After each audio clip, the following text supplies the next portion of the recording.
ಅಯ್ಯ ಅದೊಂದು ದುನಿಯದ ರಚ್ಚಿ ಮನೆಯಾಗ ಕಟ್ಕೊಂಡ್ಬಿಡ್ರಿ ರೊಕ್ಕ ಕಟ್ ತಗೊಂಡ್ರೆ ನಾವೆಲ್ಲರೂ ಅತ್ಯಂತ ಶಾಂತಚಿತ್ತರಾಗಿ ಪ್ರಸಾದವನ್ನು ಸ್ವೀಕರಿಸಿಕೊಂಡು ಹೋಗಬೇಕು. ಇಲ್ಲಿ ಮುಂದೆ ಕುಳಿತುಕೊಂಡಿರುವಂತ ಎಲ್ಲ ಬಸವ ಭಕ್ತರು, ಎಸ್ಪೆಷಲಿ ಇಲ್ಲಿ ಮುಂದೆ ಎಲ್ಲರಿಗಿಂತ ಮೊದಲು ಬಂದು ಈಗ ಎಲ್ಲರೂ ಹೋದ ಮೇಲೆ ತಾವೆಲ್ಲರೂ ಹೋಗುವಂತ ಪರಿಸ್ಥಿತಿ ಇದೆ. ತಮ್ಮ ಸಹನೆಗೆ, ತಮ್ಮ ತಾಳ್ಮೆಗೆ ಅತ್ಯಂತ ಹೃದಯಪೂರ್ವಕ ಶರಣಾರ್ಥಿಗಳನ್ನು ನಾವು ಸಮರ್ಪಿಸ್ತೇವೆ. ಸಭಾ ಮರ್ಯಾದೆಯನ್ನು ತಾವೆಲ್ಲ ಗೊಳಿಸಿದ್ದೀರಿ.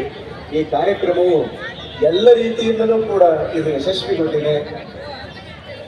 ನಮ್ಮ ಶಿವಕುಮಾರ ಕಲಾ ಸಂಘದ ನಾಗರಾಜರವರು ಒಂದು ತಿಂಗಳವರೆಗೆ ತಮ್ಮ ತಂಡವನ್ನು ಕಟ್ಟಿಕೊಂಡು ಶ್ರೀಮತಿ ಸಹೋದರಿ ದ್ರಾಕ್ಷಾಯಿಣಿ ಅವರನ್ನ, ಹಾಗೇನೆ ಸಹೋದರಿ ಜ್ಯೋತಿ ಅವರನ್ನ, ಶರಣ್ ಕುಮಾರ್ ಅವರನ್ನ, ಅವರೆಲ್ಲರನ್ನ ಕರೆದುಕೊಂಡು ಪ್ರತಿ ಜಿಲ್ಲೆಯಲ್ಲಿ ಅವರು ಸಂಗೀತ ಕಾರ್ಯಕ್ರಮವನ್ನು ನೆರವೇರಿಸಿದ್ದಾರೆ.